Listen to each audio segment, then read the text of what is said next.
tuzanu a'malul qulub, tidaklah ditimbang segala amal hati itu bi a'malil jawarih, dengan amal-amal anggota tubuh, fil khair, di dalam kebaikan, wasyarr, dan keburukan, illa, kecuali, wa tarja'u a'malul qulub rujhanan bainan ala a'malil jawarih, kecuali unggul amalan hati, rujhanan, dengan benar-benar keunggulannya, bainan, secara jelas, ala a'malil jawarih, atas amal-amal jawarih. Nah, jadi saudara, dari kalimat ini kita bisa pahami ya. Jadi amalan hati itu mesti mengunggulkan daripada amal jawarih. Amal jawarih anggota tubuh kita. Mengunggulkan di sini maksudnya bagaimana? Segala amal-amal tubuh kita ini, seperti kita berpuasa, kita sholat, kita bersedekah, itu yang menjadi powernya itu amalan hati.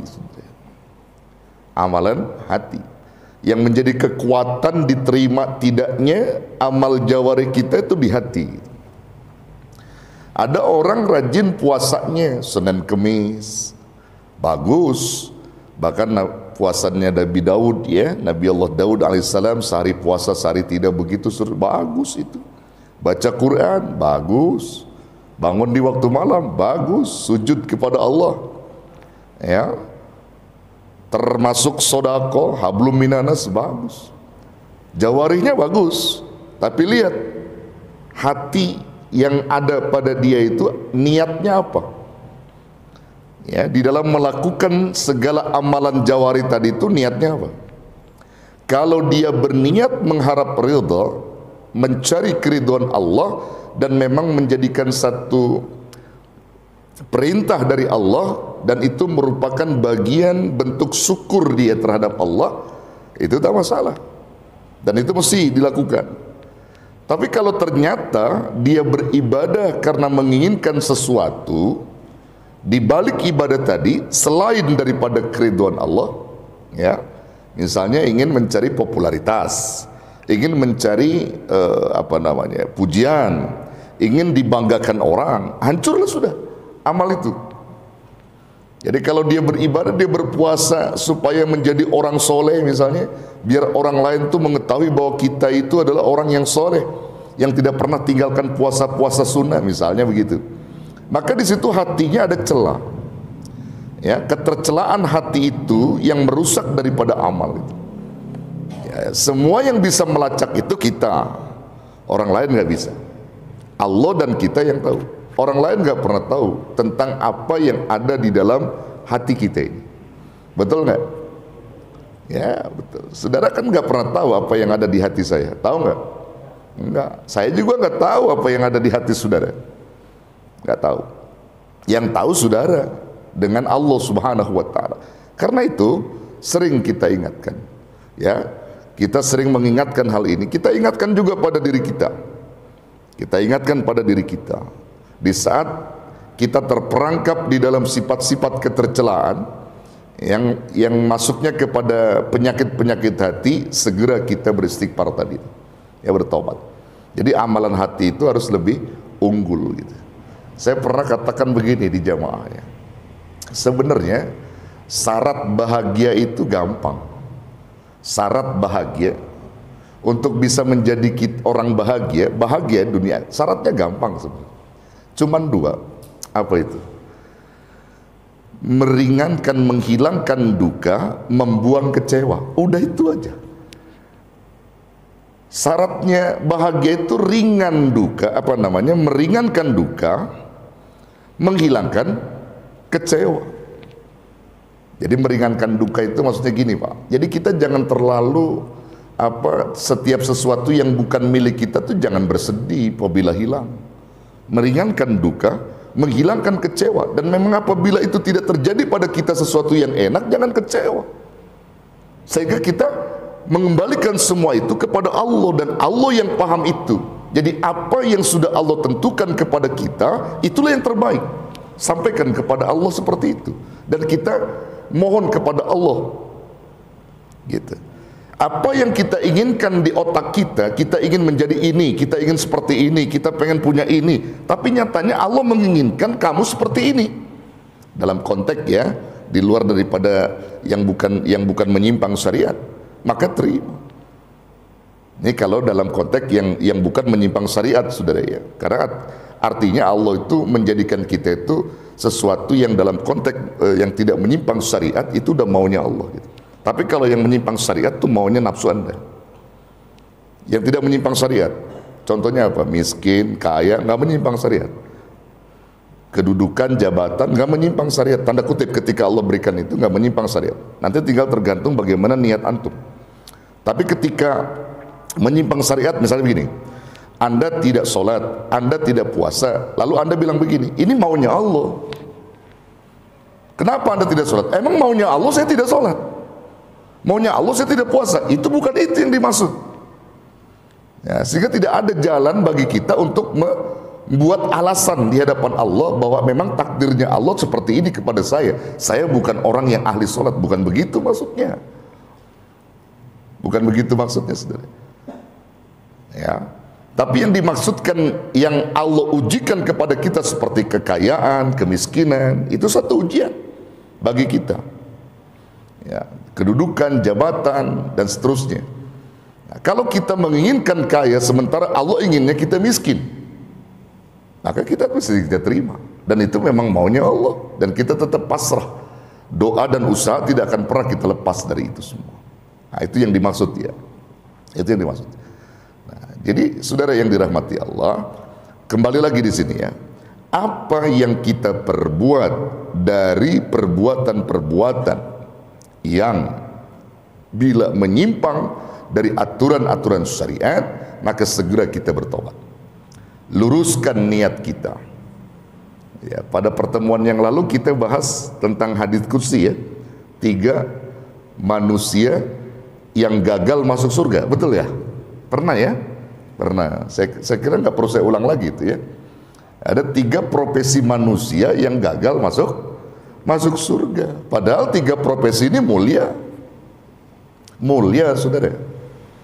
Pertama siapa? Orang kaya yang dermawan. Mulia nggak? Mulia. Yang kedua, orang alim, ya ulama. Mulia nggak jadi ulama? Mulia. Yang ketiga, mujahid, orang yang berjuang di jalan Allah, yang bangkit di waktu malam sujud pada Allah, ya, duduk di majelis ilmu, pun mujahid semua.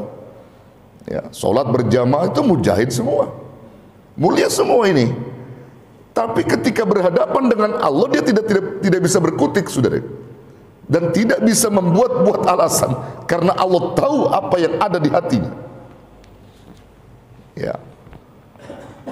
Saat Allah memanggil orang kaya yang dermawan di dunia, saat itu dia menunjukkan kedermawanannya, dan dia merupakan orang yang merasa bangga ketika itu berhadapan dengan Allah. Ketika ditanya, apa profesimu waktu di dunia? Kamu seorang apa? Saya seorang yang paling ghani, orang kaya di dunia itu ya Rabb. Oh ya, iya. Berapa banyak masjid yang saya sudah bangun ya Rabb? Pondok pesantren, anak yatim, fakir miskin, ku bantu dari uang yang telah kau titipkan kepadaku. Dan itu semua ya Rabb, aku lakukan karena engkau. Dengan pedenya dia mengatakan begitu kepada Allah. Tapi Allah kan gak bisa dibohongin. Justru ketika ia lemparkan kalimat itu kepada Allah, Allah jawab dengan satu kata, kadzabta, bohong kamu. Kalau Allah sudah bilang bohong kamu, kira-kira bisa dipungkiri gak? Bisa dipungkiri gak? Nggak bisa. Kalau di sini antum dibilang begitu sama hakim, bohong kamu, bisa berkelit, betul? Bisa kau berkelit? Oh tidak Pak Hakim, saya memang benar melakukan hal yang demikian dan tidak melakukan itu. Hakim masih bisa kita kalahkan dalam hal ini. Tapi kalau Allah yang sudah mengatakan kadzabta, bohong kamu, apa bisa kita berkelit? Nggak bisa berkelit. Kamu memang benar seorang kaya di dunia. Berapa banyak pula masjid yang kau bangun, fakir miskin yang kau bantu, anak yatim yang kau berikan, dari dana yang kutitipkan kepada engkau, tapi engkau niatnya bukan karenaku, tapi ingin menjadi orang yang paling dermawan dan ingin dipuji banyak orang bahwa kau adalah orang yang ahli dermawan, maka hari ini tidak pantas surga untukmu dan kau pantas masuk ke dalam neraka. Dilemparin ke neraka. Coba, orang kaya dermawan gagal masuk surga. Ada nggak kira-kira orang yang begitu ya? Nih di dunia ini ada nggak saudara? Ada saudara, ada. Man kita gak pernah tahu ya. Kata dia bicara hati kan, bicara hati kita nggak pernah tahu. Ya, Masya Allah. Masuk yang kedua, orang alim. Ini termasuk pelajaran buat saya.